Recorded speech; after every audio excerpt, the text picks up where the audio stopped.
এই মুহূর্তে আমরা রয়েছি রাধাবাজার স্ট্রিটে এবং সেখানে ইডির তরফে যারা অফিসিয়ালস রয়েছেন তারা কিন্তু ইতিমধ্যে অভিযান চালানো শুরু করেছেন।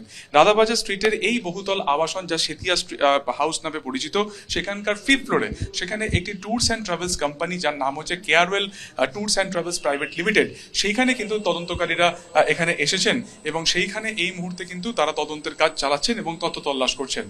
ইডি সূত্রে যেটা জানা যাচ্ছে যে টিএমসির ব্যাংক অ্যাকাউন্ট রিলেটেড এই মামলাতে তারা এই ট্যুরস অ্যান্ড ট্রাভেলসের কি ভূমিকা রয়েছে সেটা তারা খতিয়ে দেখার জন্য কিন্তু এখানে তারা তল্লাশি অভিযান চালাচ্ছেন। মূলত এই ট্যুরস অ্যান্ড ট্রাভেলসের মাধ্যমে তৃণমূলের নেতারা ভোটের আগে বা বিভিন্ন সময় তারা কিন্তু বেশ কিছু জায়গাতে বুকিং করতেন এবং এই ট্রাভেলস কোম্পানির মাধ্যমে কিন্তু চপারও বুকিং হতো। ফলত ইতিমধ্যে এই অ্যাকাউন্ট সংক্রান্ত বিষয় তদন্ত শুরু করেছে ইডি, তারা ইসআইআর দাখিলও করেছে। ফলত এই ট্রাভেলস কোম্পানির কি ভূমিকা ছিল, এই ট্রাভেলস কোম্পানির মারফত কোথায় কার নামে কি বুকিং হতো এবং ভিসাও করানো হতো বলে জানা যাচ্ছে এই কোম্পানির থ্রু দিয়ে। ফলত সব মিলিয়ে এই ট্যুরস অ্যান্ড ট্রাভেলসের ভূমিকা কি ছিল পুরো বিষয়টি খতিয়ে দেখছেন ইডির আধিকারিকেরা। ক্যামেরা অতনু কুণ্ডুর সঙ্গে সুকান্ত মুখোপাধ্যায়, এবিপি আনন্দ।